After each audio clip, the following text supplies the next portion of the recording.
The portion of Matot-Masei always falls out in 3 weeks.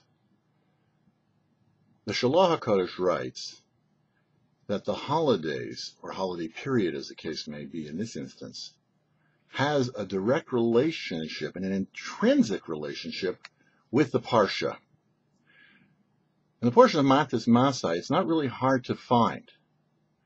We see at the beginning of the portion, Moshe is instructed to send men from every tribe to wipe out the Midianites. And the question is asked, well, what was so bad about the Midianites? The answer is they fought a war against the Jews that wasn't there. There was no reason why they had to attack the Jewish people. The only reason why they did it is because of unwarranted hatred. They hated the Jews for no reason. We are told that every nation mentioned in the Chumash is an analogy of some character trait. The Rabbi Herschel writes that Klippas Midian, this nation Midian, is this aspect within us that doesn't let us get along with another person. Because if you were to write down on a piece of paper why it would be that you didn't like person X, and you were to analyze it from a very removed perspective, you would see that those reasons are most likely trivial and can be overcome.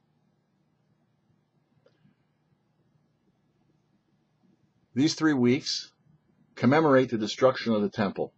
For the major reasons for the destruction of the Second Temple is because people weren't getting along. And there really was no reason for the factionalism. But because Jews were not talking to other Jews and claiming that they were the true Jews, the Almighty said, I'm not here. Because it says that the Almighty doesn't dwell in a place of imperfection. And we're told that any generation that does not rebuild the temple is to be considered as though they destroyed it.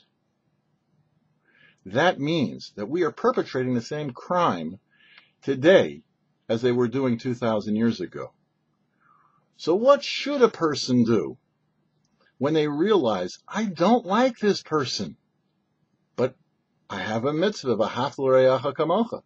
The Alter Rebbe writes, you have to have compassion. Think where this person's soul is coming from.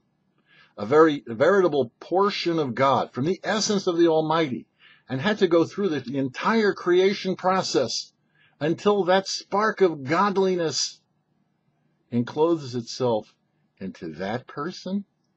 So the Alter Rebbe says, arouse compassion on that person, because by doing so, you're arousing compassion on ourselves. Let's end the factionalism. Let's bring Mashiach before Tisha B'Av. For the You Parsha, I'm Herschel Finman.